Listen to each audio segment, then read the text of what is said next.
Si on est du style autour des 160 bars, seule chose à faire, vous prenez votre courage, une pelle et vous déchargez l'épandeur. Bonjour les agris. Aujourd'hui je suis à la CUMA de la Guerche qui va nous présenter un matériel qui vient de recevoir, un épandeur à pesée dynamique.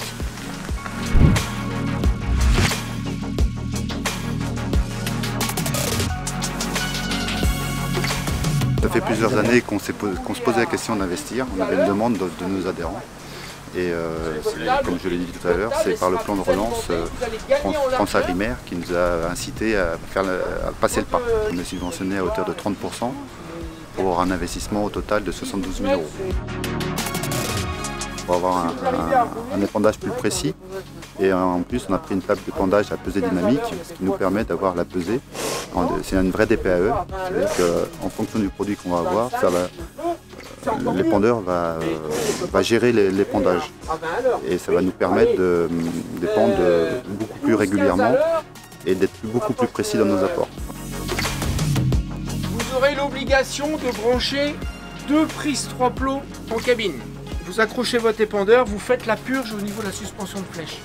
Comme ça, vous pourrez travailler une journée, 2 jours, 3 jours sans rien toucher. Donc c'est une machine qui va fonctionner en LS. Donc il y aura les 3 flexibles à brancher. Le flexible de pression, le flexible de retour et le flexible de détection de charge. N'envoyez pas vos 100 litres de débit à sortir tracteur pour animer un petit vérin de 15 cm. On a une fonction tapis, vidange et marche arrière en commande électrique pour le tapis. Le blanc, c'est la trappe guillotine et le jaune, c'est le capot arrière, la hotte.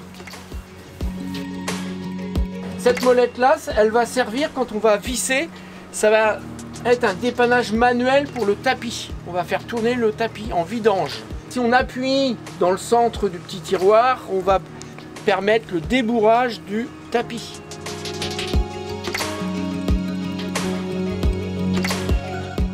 Cette vis-là, elle est vissée à fond. Si demain, votre tracteur n'est pas LS, donc dans ce cas-là, cette vis-là, vous devez impérativement la dévisser.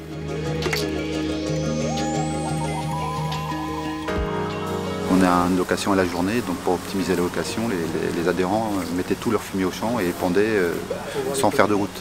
Alors que là, avec cet épandeur-là, il y a plus de chances que nos adhérents fassent, comme c'est des dosages plus petits, on va travailler dans du 20 tonnes hectare, 10 tonnes hectare, et nos adhérents vont plutôt faire de la route avec, donc on ne va pas faire le même mode de location, on va faire un mode de location à l'épandeur et pas à la journée. Ici, la graduation vous donnera votre ouverture de porte, donc en centimètres.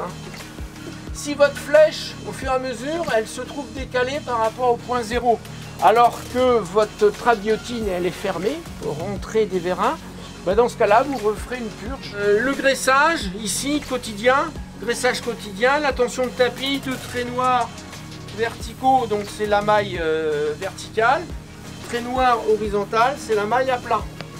Donc ça, c'est le petit visuel. Sinon, prenez toujours soin, en face l'échelle. Ici, on est à peu près à 3 barres de tapis. L'entraînement au niveau du tapis, de chaque côté, s'il y avait blocage, le boulon là il coupe, le tapis s'arrête. Si vous êtes amené à faire des épandages à petite dose, des 2 tonnes, enfin 2-3 tonnes hectare, 5 tonnes, il ne faut pas hésiter à descendre la bavette au plus près possible de la pale, dans cette position là. Donc les pales, quand elles sont usées en partie du bout ici, vous les échangez avec le plateau opposé. On peut abaisser les 2 volets bleus là de chaque côté, ce qui permet de canaliser le produit.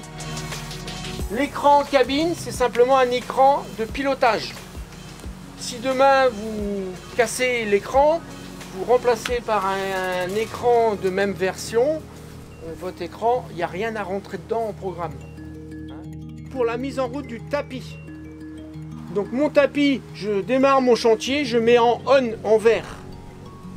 Je charge mon épandeur ou tas. J'ai une double commande pour mon tapis, c'est le petit bouton rouge, on verra tout à l'heure, qui est ici. pour ouvrir la trappe guillotine. Donc là, je clique sur le carré ici. Plus et moins, j'ouvre, je ferme la trappe guillotine. Sur la touche ici ou ici, j'ai une touche de gavage hérisson. C'est-à-dire, vous avez votre prise de force en route, j'ouvre ma trappe guillotine en bout de champ, et là, vous allez simplement appuyer une impulsion. Et le boîtier, on lui a enregistré une vitesse pendant X secondes.